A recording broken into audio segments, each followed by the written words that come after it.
খেলাফতের ব্যাপারেও তখন হজরত আবু বকর হজরত ওমরকে দিয়ে পাঠালেন, বললেন যে হজরত ফাতেমার ঘরে যাও, হজরত ফাতেমার ঘরে যাও। এই হাদিস বলার আগে প্রেক্ষাপট বলা দরকার। এবং গিয়ে ওনার থেকে বায়াত লাও, মৌলা আলী থেকে বায়াত লাও, সবারই কাছে বায়াত লাও।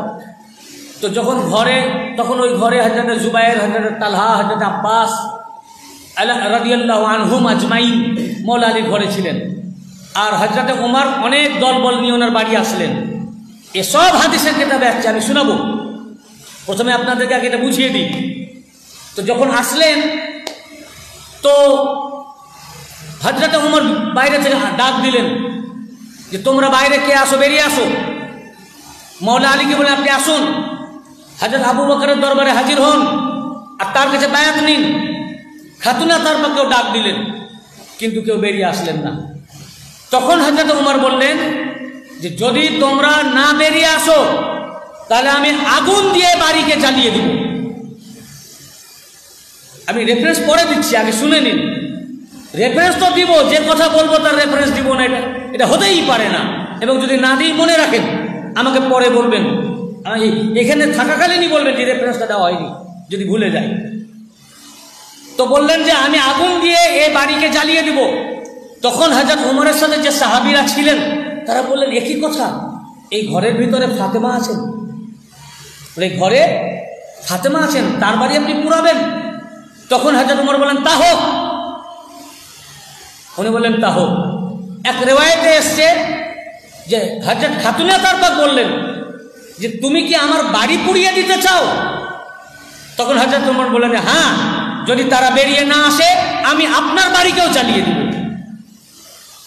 এবং হাদিসে পাকে এসছে যে উনি যখন ওনারা বেরিয়ে আসলেন না এবং দরজা বন্ধ ছিল, দরজা খুললেন না, তখন হযরত ওমর তার পা দিয়ে দরজায় একটা লাথি মারলেন খাতুনে জান্নাত পাকের দরজায়, এবং লাথি মেরে উনি পালিয়ে গেলেন।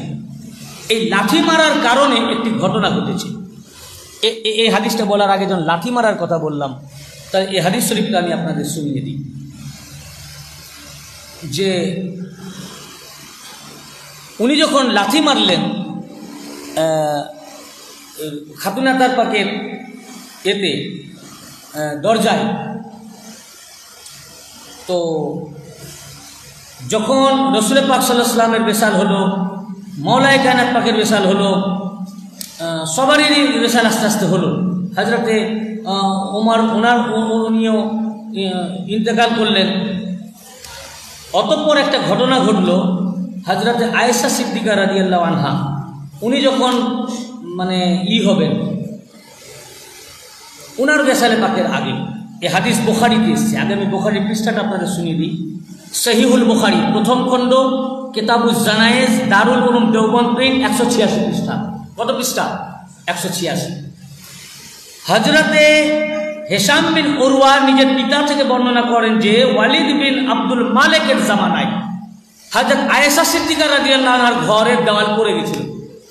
আর ইনাদের রাসূল পাকের রওজা হযরত রওজা পাক আয়েশা সিদ্দিকার ঘরে, হযরত আয়েশা সিদ্দিকা রাদিয়াল্লাহু আনহা উনার ঘরে, আর তার পাশে হযরত আবু বকর, তার পাশে হযরত ওমর। আয়েশা সিদ্দিকার ইচ্ছা রাদিয়াল্লাহু আনহা, ওনার ইচ্ছা ছিল এবারে তারপরে উনি মাদফুন হবেন। উনি বলেছিলেন যে আমি এবারে তারপরে হব। তো তারপরে হলে হযরত উমরের পাশে হবে নাকি, রাসূল পাকের পরে হযরত আবু বকর, তারপরে উমর, তাহলে এবার হযরত আয়েশা সিদ্দিকা হলে উমরের পরে হবে। তো যখন বাড়ির দেওয়াল পড়ে গেছিল তো দেখা গেল একটা পা বেরিয়ে গেছে, বুঝলেন না? হাদিসে পাকটাকে পড়ে শোনায়। যে সহিহ বুখারী আন হিশাম ইবনে উরওয়া আন আবি লাম্মা সাকাতা আলাইহিম মুল হাইদ ফি জামানে ওয়ালিদ ইবনে আব্দুল মালিক, আব্দুল ইবনে মালিকের জামানায় যখন হযরত আয়েশা সিদ্দিকা রাদিয়াল্লাহু আনহা ঘরের দরজা দেওয়াল ভেঙে পড়েছিল, তখন আখাযু ফি বিনাইহি ফাবাদাত লাহুম কদম। তো যখন তার ভিতের কাজ আমরা করতে গেলাম তো দেখতে পেলাম যে একটা পা বেরিয়ে গেছে। আমরা এই পাটা দেখে ভীতত্রস্ত হয়ে পড়লাম। ফাজিউ ওয়া জান্নু আন্নাহা কদমুন নবী। আমরা যখন পাটা দেখলাম তা আমরা ভাবলাম এটা নবী পাকের পা নাকি, মনে হলো রাসূল পাকের রওজা পাক আছে। ফামা ওয়াজাদু আহাদান ইয়ালাম যালিকা ইয়ালাম যালিকা, যে এমন কোন বয়স্ক লোককে পাওয়া যাচ্ছে না যিনি বলে দিবেন যে এই পাটা কার। এমন সময় ক্বালা লাহুম উরওয়া, ওখানে হযরত উরওয়া ছিলেন, তিনি তখন তাদেরকে বললেন যে শুনো, আমি বয়স্ক লোক, আমি রাসূল পাকের কদম পাক দেখেছি, আমি জানি উনার রওজা পাক দাফন হতেও দেখেছি, উনার কোনটা রওজা পাক, হযরত আবু বকরের কোনটা আর হযরত উমরের কোনটা। তো উনি বললেন ক্বালা লাহুম উরওয়া লা ওয়াল্লাহ মা হিয়া কদমুন নবী সাল্লাল্লাহু আলাইহি ওয়াসাল্লাম, বললেন যে খোদার কসম এই পা হযরত নবী পাকের হতেই পারে না।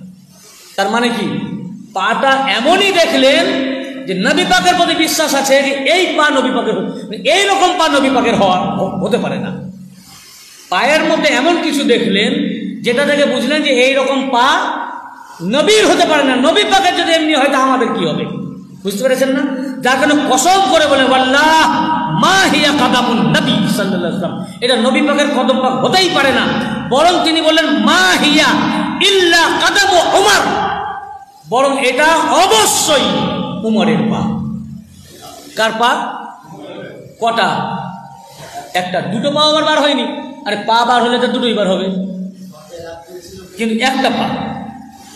এবং হিশাম বলেন আন আবি, তার আব্বা থেকে, আন আয়েশা আন্নাহা আওসাত আব্দুল্লাহ ইবনে জুবায়ের, যখন এই পা দেখলেন, এই পা দেখার পর হযরত আয়েশা, হযরত উম্মুল মুমিনিন আয়েশা সিদ্দিকা রাদিয়াল্লাহু আনহা হযরত আব্দুল্লাহ ইবনে জুবায়ের রাদিয়াল্লাহু আনহুকে ওসিয়ত করলেন। কি ওসিয়ত করলেন? বললেন লা তাদফিননি মাআহুম ওয়াদফিননি মা সাওয়াহিবি বিল বাকি, বললেন হে আব্দুল্লাহ ইবনে জুবায়ের, উনি ওনার আত্মীয় হযরত আয়েশা সিদ্দিকা রাদিয়াল্লাহু আনহা, উনি বললেন যে তোমাকে আমি ওসিয়ত করে যাচ্ছি, আমার যখন ইন্তেকাল হবে খবরদার আমাকে এখানে দাফন করিও না।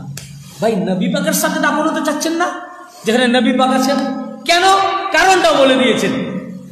বললেন আমাকে এখানে দাফন করিও না, আমার ইচ্ছা ছিল যে আমি আমার নবীর, আমার আল্লাহর নবীর সাথে দাফন হব, যে ঘরের ভিতরে নিয়েছেন ওই ঘরে আমি মাদফুন হব, কিন্তু খবরদার আমাকে এখানে দাফন করিও না, আমার ওয়াসিয়াত এটা। বরং তোমরা আমাকে ওয়াদফিননি মা সাওয়াহিবি বিল বাকি, বরং জান্নাতুল বাকিতে আমার সঙ্গী সাথীদের সাথে দাফন করিও। কারণ কি? লা উযাক্কা বিহি আবাদা, এই কদম, এই পা দেখার পর বললেন যে এখন এখানে যদি দাফন করা হয় হযরত উমরের পাশে দাফন করতে হবে। কার পাশে? হযরতে, ওই পা দেখার পর বললেন লা উযাক্কা বিহি আবাদা, এখানে যদি আমাকে দাফন করো তো আমি কখনোই পাক থাকবো না, কখনোই। এই পা দেখার পর পাক থাকবো না বললেন কেন? আপনি আপনার জেহেনকে শুধান। কি পায়ের মধ্যে দেখেছেন উনি জানেন, সেটা তো আর উল্লেখ নাই। যদি পবিত্র কিছু দেখতেন তাহলে তো পাক থাকবো না বলতেন না, তাহলে তো বলতেন এখানেই দাফন করো। উনার তো দাফন হওয়ার ইচ্ছা ছিল, কিন্তু পায়ে এমন কিছু দেখলেন যেটা দেখার কারণে উম্মুল মুমিনিন আয়েশা সিদ্দিকা রাদিয়াল্লাহু আনহা ভাবলেন এই পায়ের কাছে আমাকে দাফন করলে আমি পাক থাকবো না, পবিত্র থাকবো না। লা উযাক্কা বিহি আবাদা। ভাই, রাসূল পাকের যে ঘরে দাফন, ওই ঘরে উনি পাক থাকবেন না কেন? যে ঘরে রাসূল পাক দাফন মাদফুন, সেই ঘরে উনি পবিত্র থাকবেন না কেন? উনি তো চেয়েছেন, কিন্তু ওই ঘরে এমন এক জায়গায় ওনাকে মাদফুন হতে হবে যে হযরত উমরের পাশে, ওই পায়ের পাশে, ওই পায়ের পাশে। আর ওইটা দেখার পরে বললেন লা উযাক্কা বিহি আবাদা। আবুদা, এটা বুখারী শরীফের হাদিস, সহিহ বুখারী হাদিস, হাদিসে সহিহ। এখন কি দেখলেন আল্লাহ জানেন, আল্লাহ রাসূল জানেন। আর যদি কোনো আলেম জেনে থাকেন যে কি দেখেছেন, কি কারণে হযরত আয়েশা সিদ্দিকা রাদিয়াল্লাহু আনহা ওই পা দেখার পর পাক থাকবেন না, এটা যদি কোনো আলেম আমাকে জানাতে পারেন তা আমি উপকৃত হব। যে কি এমন দেখেছিলেন যে উনি পাক থাকবেন না? একটি পা, কটা পা? ওই একটা পা দিয়ে লাথি মেরেছেন, দু পায়ে তো লাথ মারা হবে না, তো পড়ে যাবে। বুঝেছেন না? দেখুন, আমি কাউকে ছোট করছি না, আমার ছোট করা উদ্দেশ্য নয়, কারো বিরুদ্ধে বলা উদ্দেশ্য নয়। যেটা আমি হাদিসে পাকে ভাই পেয়েছি এটা বুখারী শরীফের হাদিস এবং কিতাবুজ জানায়েজ প্রথম দিকের হাদিস, সব মৌলবি হাদিস পড়েছে। এই হাদিস না পড়লে মৌলবি হবে না। তা আমি যখন পড়লাম তো এ কথা আপনাদের কাছে পৌঁছে দেওয়া আমার দায়িত্ব। কিয়ামতের দিনে আল্লাহ পাকের কাছে জবাবদিহি করতে হবে যে তুমি এটা পড়েছো, উম্মতের কাছে পৌঁছাওনি কেন। এখন আমি এর ব্যাখ্যা করতেছি না, আমি হাদিসে যেটা পেয়েছি এটা ভাই আমি আপনাদেরকে দিচ্ছি, আপনারা দেখেন আছে কি না, না থাকে আমাকে বলেন। আমি দারুল উলুম দেওবন্দ প্রিন্টেরও হাদিস বলেছি, বুঝতে পেরেছেন না? এর আমি তো ওনাদেরকে মানি, কিন্তু আমাকেও অবাক লাগছে যাদেরকে এই মানি তাদের এই অবস্থা, যাদের নাম আমি নিজে খুতবায় পড়ি তাদের এই হাল। আফসোস।